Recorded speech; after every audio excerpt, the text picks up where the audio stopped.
Le 5 juillet dernier, Jacques Duquesne est décédé à l'âge de 93 ans. Journaliste et romancier, il était connu pour avoir cofondé Le Point dans les années 1970 ainsi que pour certains de ses écrits qui ont suscité la polémique. Le monde du journalisme a perdu l'un de ses piliers. Le 5 juillet, Jacques Duquesne est décédé à l'âge de 93 ans. Né à Dunkerque en 1930, il était journaliste, catholique engagé et romancier.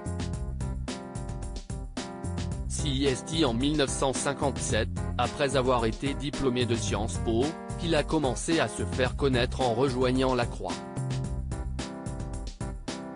La même année, il se rend en Algérie, alors en pleine guerre, et découvre la torture qui s'y est installée.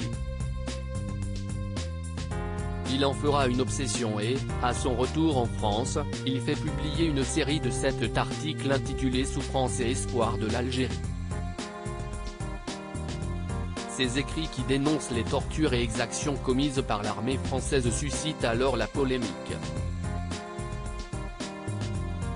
À tel point qu'un janvier 1958, le journal La Croix est interdit de vente en Algérie.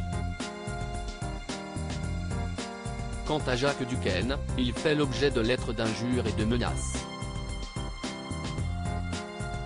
Après La Croix, le journaliste opère un passage à Panorama Chrétien, puis à l'Express où il est rédacteur en chef de 1967 à 1971. Mais en 1972, il opère un tournant en contribuant au lancement du Point. Il y devient ensuite rédacteur en chef, puis directeur adjoint de la rédaction avant d'en être le président-directeur général de 1985 à 1990. Écrivain reconnu, Jacques Duquesne était en parallèle un écrivain reconnu.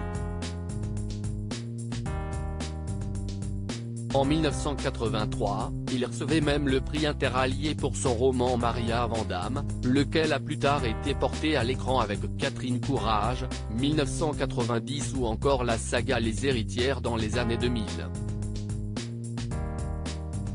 Il s'est également épanché sur sa foi et sur le christianisme en général à travers plusieurs ouvrages, dont Jésus, 1994, qui avait là encore fait jaser.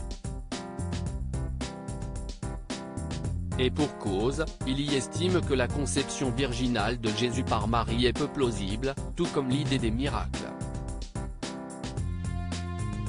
Ce sont tout de même 150 000 exemplaires qui se vendent à l'époque. Jacques Duquesne n'a en tout cas jamais arrêté de s'impliquer en ce qu'il croyait.